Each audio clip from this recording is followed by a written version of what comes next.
वर्ग आणि माझ्या प्रिय मित्रांनो, आज जर या मंचावर बसलेला मी सुरेश रवींद्र धोदडे बोलतो, तर त्या माझ्या मागे एक न बोलणार पण कायम साथ देणार सखा आहे. तो ना मोबाईल वापरतो, तो ना सोशल मीडिया असतो, तो ना माझ्या प्रत्येक स्वतःत निशब्दपणे सहभागी असतो. सांगा पाहू कोण? तो म्हणजे उर्ष. म्हणूनच आज मी उर्षवल्ली आम्हा सोयरे या सुंदर विषयावर मी माझे मत मांडणार आहे. बोलत नाही, चालत नाही, तरी जगाला वाचवतो असा निस्वार्थ मित्र लाभला. म्हणे नशीब माझ्या जळतं, म्हणे नशीब माझ्या जळतं. मित्रांनो, आपण मित्र म्हणतो तेव्हा अपेक्षा असतात स्वार्थ, पण उर्ष मला सखा, कारण तो देतो, फक्त देतो आणि बदल्यात काहीच मागत नाही. ऑक्सिजन, फुले, सावली एवढंच काय, पाणी देऊन जीवनदान देणारा हा माझा सखा. उर्ष म्हणजे आपले खरे मित्र. आपण जसे आपल्या मित्रावर प्रेम करतो तसेच किंबहुना त्याहून जास्त प्रेम या निस्वार्थ मित्रावर करायला पाहिजे. कारण लहानपणी आई सांगायची, झाडाला मिठी मारा, ते सुख देते. आज विज्ञान सांगते, झाडामुळे जीवन टिकते. वृक्ष म्हणजे शेतकऱ्यांचा आधार, पक्ष्यांचे घर, पावसाचा संदेश, पर्यावरणाचं रक्षण आणि हो, तोच खरा शिक्षक आणि तोच खरा मार्गदर्शक. पण मित्रांनो, हे सगळं देणारा सखा आज मात्र धोक्यात आहे.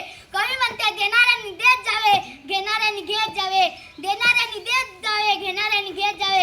घेता घेता एक दिवस देणाऱ्याचे हात घ्या, म्हणजेच कपड्यापासून हातात तोडून घ्यायची नाही, तर त्याची देण्याची उक्ती घ्यायची. पण दुर्दैवाने विकास आणि इंग्लिश मीडियमच्या चक्करमध्ये देणाऱ्याचे हात घ्यावे याचा मराठी अर्थ आपल्याला कळलाच नाही.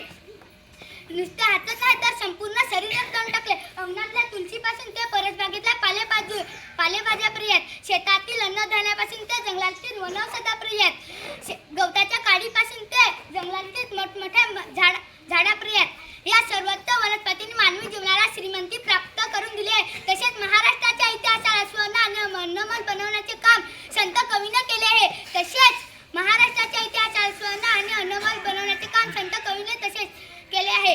एक म्हणजे संत तुकाराम जेव्हा आळंदीच्या भंडारी डोंगरावर एकांतात वास करत होते, तेव्हा झालेल्या निसर्गाचे आत्मदर्शन सांगताना म्हणतात की, वृक्षवल्ली आम्हा सोयरे, वनचरे, पक्षी सुरवरे, विविध रे, म्हणजेच निसर्गातील वृक्ष, प्राणी, पक्षी यांना आपल्या जवळच्या नातेवाईक प्रमाणे वाटायचे, मनुष्याचे खरे मित्र वाटायचे. खरोखर निसर्ग आपल्याला भरभरून देतो, पण त्याबद्दल आपण त्याला काय देतो? झाडे तोडून विकास विकास विकास कशाला म्हणायचा विकास? जमिनीतून अन्न मिळवायचे आणि तिला द्यायचे जलजल रासायनिक खत, याला म्हणायचा विकास. झाडे तोडून उभारली इमारती, पण श्वास घ्यायला जागा उरली का? नाही नाही नाही नाही. म्हणून हात जोडून विनंती करतो की झाड, जंगल, जमीन यांचे संरक्षण करूया. झाडे लावा, झाडे जगवा, झाडे वाचवा, पृथ्वी वाचवा.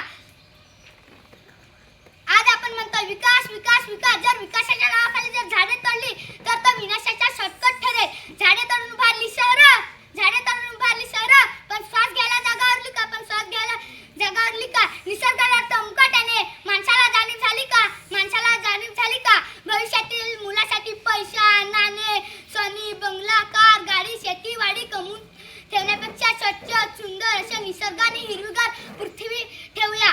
नको मला बंगला, नको झाडे पाहिजे. नको मला बंगला, नको झाडे पाहिजे.